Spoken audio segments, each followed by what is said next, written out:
Raggio 0407L presents Musical Synopsis Fridays. Episode 9, The Book of Mormon. What is it all about? The Book of Mormon is a musical comedy. First staged in 2011, the play is a satirical examination of the Church of Jesus Christ of Latter-day Saints' beliefs and practices that ultimately endorses the positive power of love and service. The script, lyrics, and music were written by Trey Parker, Robert Lopez, and Matt Stone. Parker and Stone were best known for creating the animated comedy South Park. Lopez had co-written the music for the musical Avenue Q. The Book of Mormon follows two Latter-day Saints missionaries as they attempt to preach the religion of the Church of Jesus Christ of Latter-day Saints to the inhabitants of a remote Ugandan village.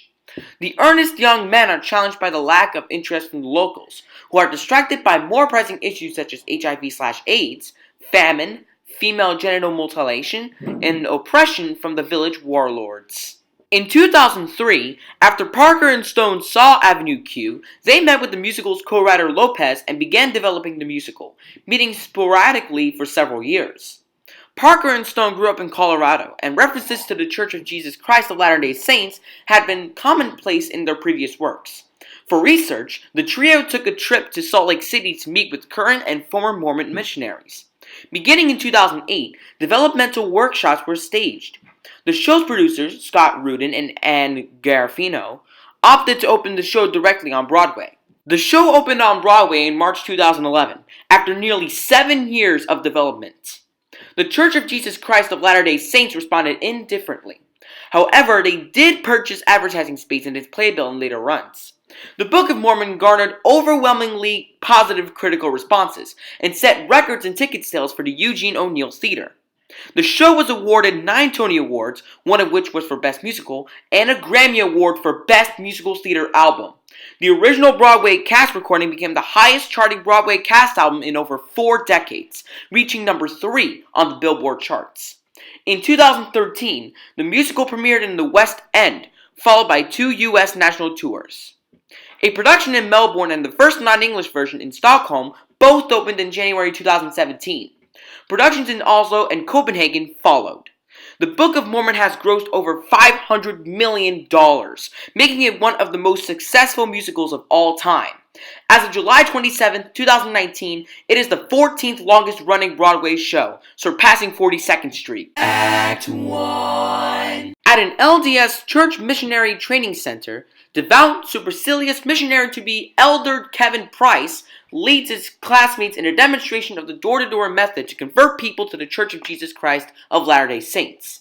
Price believes if he prays enough, he will be sent to Orlando, Florida for his 2-year mission, but he and Elder Arnold Cunningham, an insecure compulsive liar, found out that they will instead be sent to Uganda as a pair.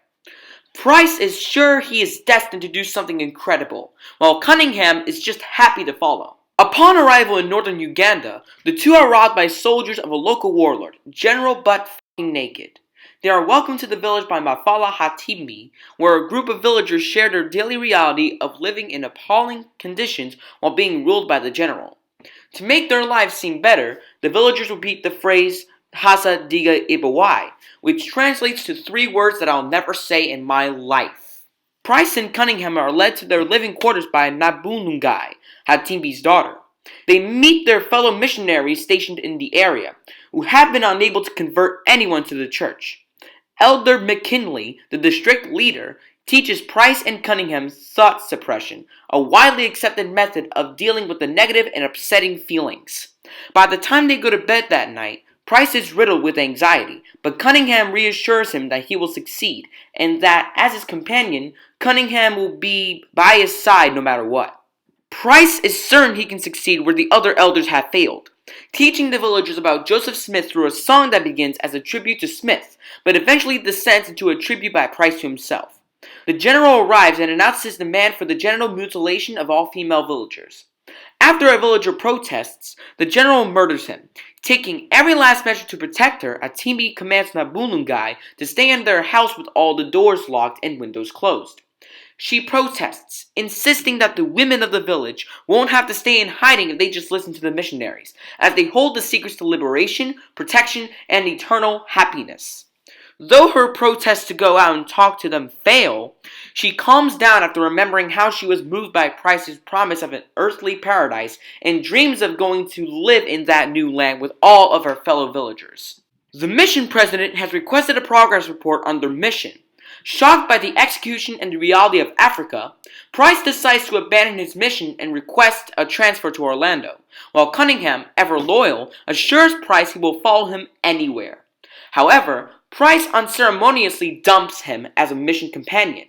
Cunningham is crushed and alone, but when Nabulungai comes to him, wanting to learn more about the Book of Mormon and having convinced the villagers to listen to him, Cunningham finds the courage to take control of the situation. Act 2. When the villagers begin to get frustrated at Cunningham's teaching of the Book of Mormon and leave, Cunningham quickly makes up stories by combining what he knows of LDS doctrine with pieces of science fiction and fantasy.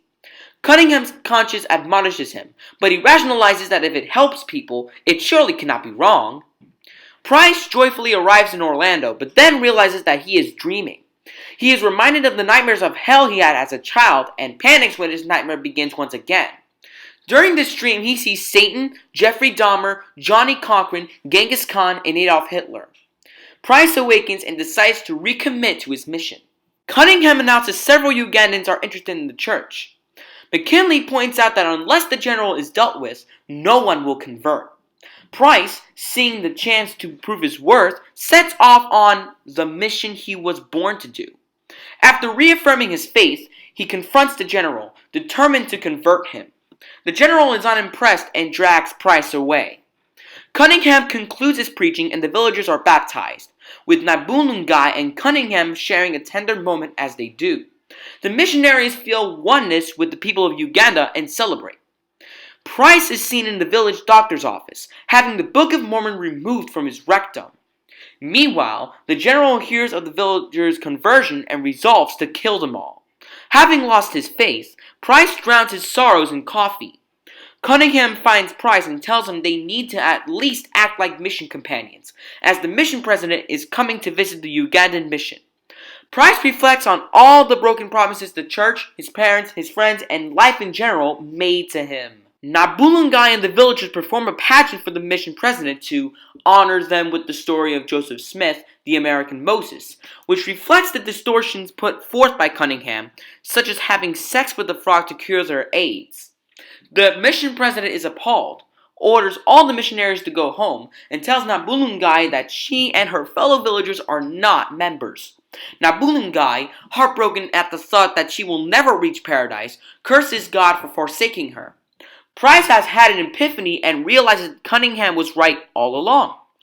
Though scriptures are important, what is more important is getting the message across. The general arrives, and Nabulungai is ready to submit to him, telling the villagers that the stories Cunningham told them are untrue.